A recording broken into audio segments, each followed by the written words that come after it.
welcome back to my YouTube channel.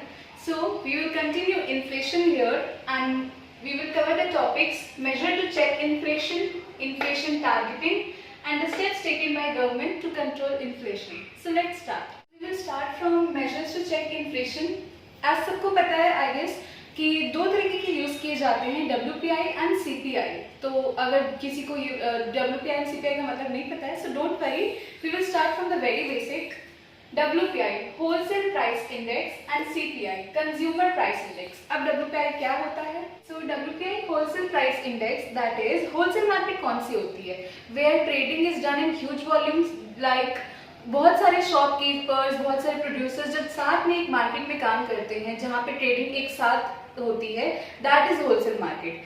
And when the increase in that market happens, when the increase in price in that market happens, the measure of it is WPI. It is Consumer Price Index. When the trading is done in retail market, then the measure of it is CPI, that is Consumer Price Index. मतलब कि जब retail market में जो हमारे normal markets होते हैं, जब वहाँ पे बास्केट ऑफ कमोडिटीज के प्राइस में इंक्रीज आता है तो उसको हम जब मेजर करते हैं, जिस उससे मेजर करते हैं, that is consumer price index. Don't worry, we will study in detail, तो अभी समझ में आ जाएगा अच्छे से. So let's understand the basic difference and the real meaning of WPI and CPI. So जैसे कि अभी हमने देखा, the increase in price of basket of commodities in wholesale market. फिर से मैं बता देती हूँ, जब एक होलसेल मार्केट में जो कमोडिटीज हैं, बास्केट ऑफ कमोडिटीज हैं, उनके प्राइस में जब इंक्रीज आता है उसे मेजर करने के लिए हम WPI का यूज करते हैं. And the increase in price of basket of commodities in retail market. जब रिटेल मार्केट में, जो कि हमारा नॉर्मल मार्केट है, जो कि हम डेली बेसिस पे यूज करते हैं लेने के लिए सामान, उसको हम जब उनके प्राइस में इंक्रीज आता है वी यूज CPI. ठीक है. In WPI only goods are included and in CPI goods and services both are included. अब इसका क्या मतलब है?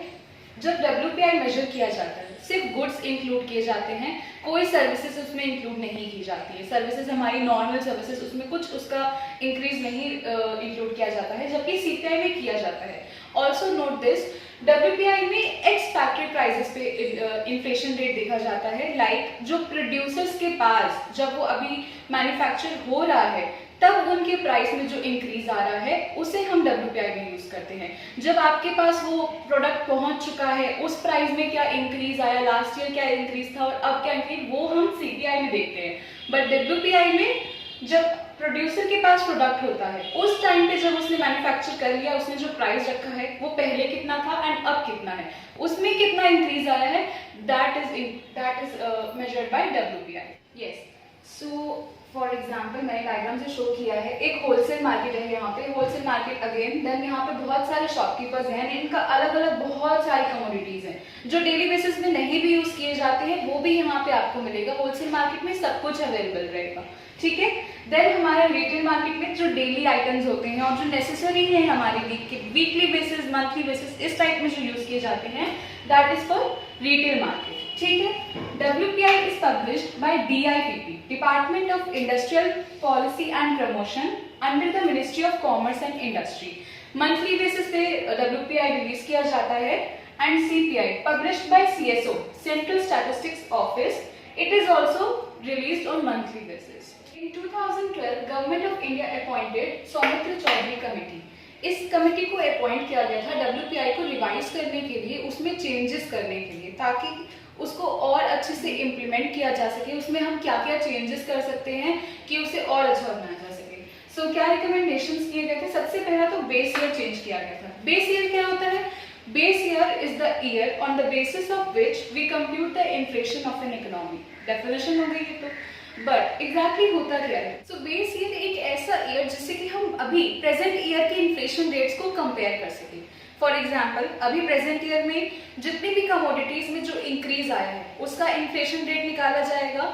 देन जो भी ईयर हमने बेस ईयर लिया होगा उसमें जो इन्फ्लेशन रेट्स होंगे उससे कंपेयर किया जाएगा. हमें ये देखना रहेगा कि जो इन्फ्लेशन रेट्स हैं वो उसके बेस ईयर के कहीं अराउंड ही रहे, ज्यादा नहीं जाने चाहिए, इसलिए बेस ईयर लिया जाता है. अब बेस ईयर के लिए क्या कंडीशन? सो फर्स्ट कंडीशन क्या रहेगी? सबसे पहले तो जो प्रेजेंट ईयर है उसके आसपास होना चाहिए। लाइक बहुत पीछे का हम बेस ईयर नहीं ले सकते हैं बिकॉज वो टाइम गैप हो जाता है। सेकंड कंडीशन क्या रहेगी, उस ईयर में, जिस ईयर को हम बेस ईयर लेंगे उसमें मॉनसून डेफिसिट नहीं होना चाहिए, कोई कैलामिटी, नेचुरल कैलामिटी नहीं होनी चाहिए, इन्वायरमेंटल कुछ नहीं होना चाहिए, and second thing economic gaps नहीं होने चाहिए, लाइक इकोनॉमिक क्राइसिस नहीं हुए होने चाहिए उस ईयर में।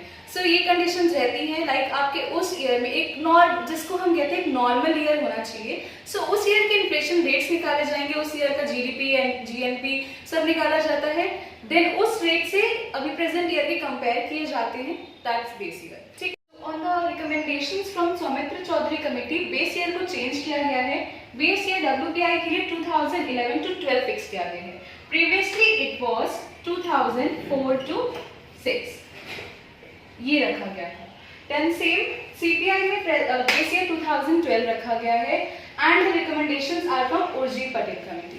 आगे चलते हैं, इंक्रीज इन कमोडिटीज। पहले क्या था, डब्ल्यूपीआई में जो एक कमोडिटीज की लिस्ट थी हमारे पास उसमें 676 थे एंड अब जो कमोडिटीज हैं वो 697 कर दी गई है। ठीक है, सो अगर आपको ये लगेगा कि यहाँ पे कमोडिटीज बढ़ा दी गई है, सो ऐसा बिल्कुल भी नहीं है। इन ऑल हमारे पास 199 न्यू आइटम्स ऐड किए गए हैं एंड 146 ओल्ड आइटम्स को डिडक्ट भी किया गया है, ड्रॉप कर दिया गया है। सो अब जब आप कैलकुलेट करोगे तो 697 कमोडिटीज आएंगी। ठीक है, ऑल्सो जो कंपोनेंट्स हैं, जो हमारी लिस्ट में इतने सारी कमोडिटीज हैं उनको 3 पार्ट्स में, 3 कंपोनेंट्स में डिवाइड किया है। Mainly primary articles, fuel and power and manufacturing products. ठीक है, प्राइमरी आर्टिकल्स में हमारे सीरियल्स, वेजिटेबल्स, फ्रूट्स ये सब कुछ आ जाएगा। देन फ्यूल एंड पावर में coal, mineral oil, fuel, that's it. And then manufacturing products में all the manufactured products will be included. ठीक है, देन सीपीआई में it covers 448 items in rural and 460 items in urban basket. मैं बताती हूँ exactly क्या है यहाँ पे। पहले क्या था, सीपीआई में जो कंपोनेंट्स थे, जो 3 पार्ट्स थे, उनके अलग अलग रेट्स निकाले जाते थे, देन उनको पब्लिश किया जाता था। बट अब after the recommendations from Urjit Patel committee अब इन तीनों को साथ में कंबाइन कर दिया गया है। अर्लियर थे क्या, पहले ये 3 पार्ट्स में थे, industrial workers, agricultural labour and rural labour. ठीक है, इन 3 पार्ट्स में अलग अलग निकाला जाता था, अब उसको कंबाइन करके हमने 2 पार्ट्स में कर दिया, that is rural and urban. That's why it is said CPI rural plus urban combined. Combine करके इनका इन्फ्लेशन रेट्स निकाले जाते हैं। इसका बेस ईयर 2012 है, प्रीवियसली इट वाज 2010। ठीक है, देन 448 आइटम्स हमारे रूरल लिस्ट में एंड 460 आइटम्स हमारे अर्बन लिस्ट में रहेंगे, उसमें पूरी बास्केट ऑफ कमोडिटीज। ठीक, चार्ट प्रेजेंटेशन देखते हैं हम। अब यहाँ पे मैंने तीनों कंपोनेंट्स लिख दिए हैं, उनकी वेटेज एग्जैक्टली है कितनी डब्ल्यूपीआई में ये देखेंगे। प्राइमरी आर्टिकल्स की 22.6% है, फ्यूल एंड पावर की 13.2% एंड मैन्युफैक्चर्ड प्रोडक्ट्स की 64.2%। मतलब हमारी बास्केट ऑफ कमोडिटीज की जो पूरी लिस्ट है उसमें जो हमारे कंबाइन करके उनके जो ये 3 मतलब उनको जो डिवाइड किया गया इन 3 कंपोनेंट्स में, उनका एग्जैक्टली वेटेज कितना है इस डब्ल्यूपीआई में वो देखा है। Then next we come to CPI. CPI में इन टोटल हमारे अराउंड 200 कुछ आइटम्स होते हैं। So, उसमें जो मेन आइटम्स है हमारी पूरी लिस्ट में वो मैंने यहाँ पे लिखे हैं, आप इनको अच्छे से नोट कर लो बिकॉज ये पूछे जाते हैं। फूड्स एंड बेवरेजेस कितना इनका परसेंटेज है, 45.9% वेटेज रखता है ये सीपीआई में। Housing 10.1%, fuel and light 6.8% and then clothing and footwear 6.5%।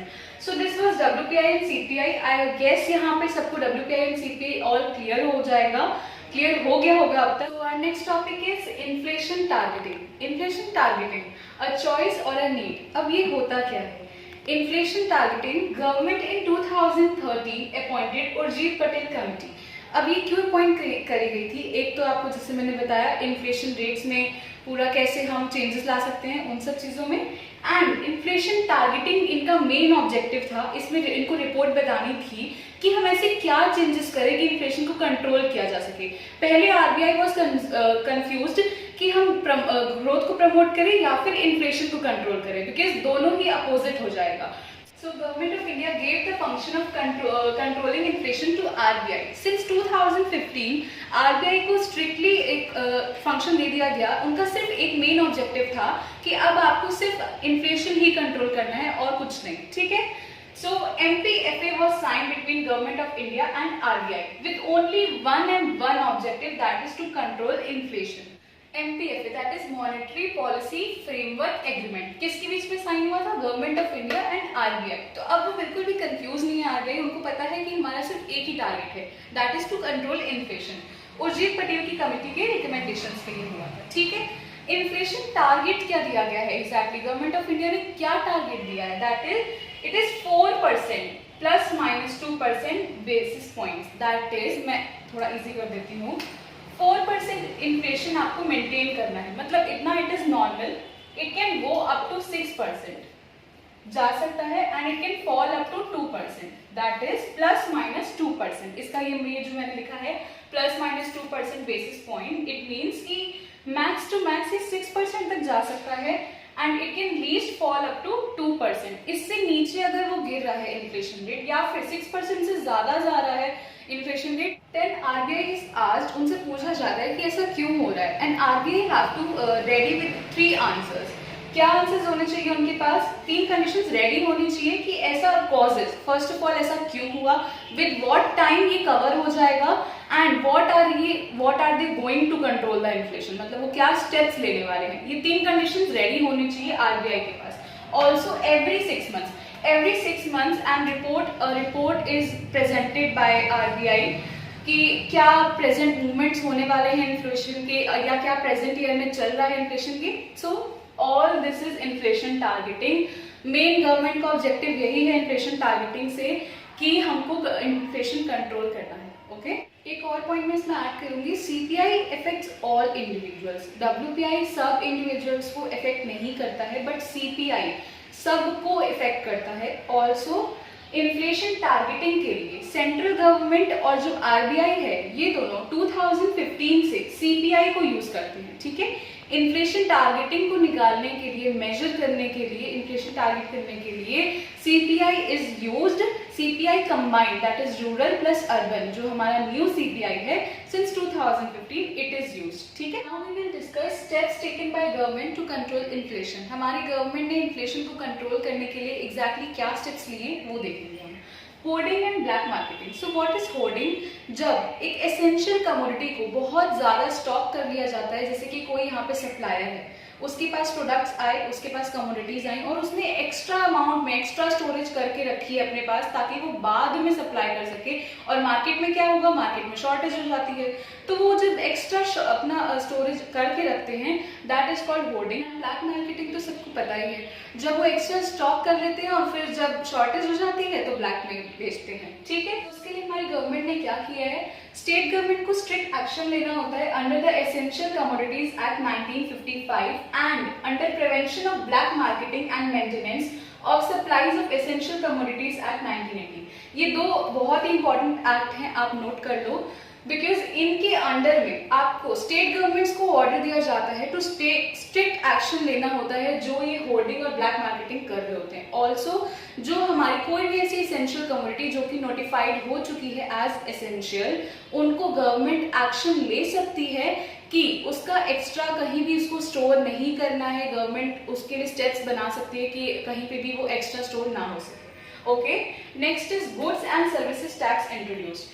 अभी हमको पता है जीएसटी जब हुआ था, जीएसटी इम्पोज कर दिया गया था। क्यों इम्पोज किया गया था? ताकि जो बहुत सारे एक्स्ट्रा टैक्सेस जो सप्लायर्स पे कर रहे हैं हमारे, वो उनको ना करने पड़े, ठीक है। तो इन्फ्लेशन कंट्रोल करने के लिए एक्स्ट्रा टैक्सेस को हटाने के लिए जीएसटी इंप्लीमेंट किया गया। Next is banning export of certain goods. ये क्यों किया गया है? कुछ पर्टिकुलर कमोडिटीज के एक्सपोर्ट को बैन कर दिया गया है। क्यों किया है? ताकि डोमेस्टिक मार्केट को जो है वो प्रमोट कर सके, उनकी ग्रोथ हो सके, ठीक है। Next is imposition of stock holding limits. Very important, stock holding limits को इम्पोज कर दिया गया है। क्यों? क्योंकि स्टॉक होल्डिंग लिमिट्स होंगी तभी तो जो सप्लायर्स होंगे, जो सप्लाई कर रहे हैं एग्जैक्टली में, जो आगे के शॉपकीपर्स होंगे, वो अपने पास एक्स्ट्रा स्टोर नहीं कर पाएंगे एंड ब्लैक मार्केटिंग नहीं हो पाएगी। Also very important step PSF। PSF is being implemented by government of India. किसको कंट्रोल करने के लिए? Volatility in agricultural commodities. Agricultural commodities like pulses, onion, इनमें जो इन्फ्लेशन रेट्स एकदम से हाई हो जाते हैं, इनके प्राइसेस एकदम से हाई हो जाते हैं, उसको कंट्रोल करने के लिए पब्लिक स्टेबलाइजेशन फंड ये स्कीम है एक, उसको अभी इम्प्लीमेंट किया जा रहा है, ठीक है। Next also government has approved enhancement in buffer stock मतलब कि आप पल्सेस, अनियन, देन अगेन ये चीज़ें आ जाएंगी जो कि हमारे डेली टू डेली बेसिस हैं, इनमें बहुत जल्दी आता है। तो इनके जो बफर स्टॉक जो होल्ड कर सकते हैं वो पहले था 1.5 लाख मेट्रिक टन और अब उसको कर दिया गया है 20 लाख मेट्रिक टन, ठीक है। अब आप इतना होल्ड कर सकते हो। So these are the steps जो हमारी गवर्नमेंट एग्जैक्टली ली है इन्फ्लेशन को कंट्रोल करने के लिए। So we have completed all the topics of inflation. तो यहाँ पे एक प्रैक्टिस क्वेश्चन है आपके लिए जो कि प्रीवियसली सिविल सर्विसेज के एग्जाम में पूछा गया है। A rapid increase in inflation is sometimes attributed to the base effect, ठीक है। What is base effect? I guess का सबको easily समझ में आ गया होगा। 4 पॉइंट्स दिए गए हैं। It is impact in drastic deficiency in supply due to failure of crops. It is the impact of the surge in demand due to rapid economic growth. It is the impact of the price level of the previous year on the calculation of inflation rate. None of the above given statements. I would like you all to solve this and let me know in the comment section इसका answer क्या होगा, मुझे सबसे चाहिए। Also we have completed inflation here. So आप सबको अगर अच्छा लगा हो, बिल्कुल कंटेंट समझ में आया हो, so do like, share and subscribe and let me know how's it in the comment section.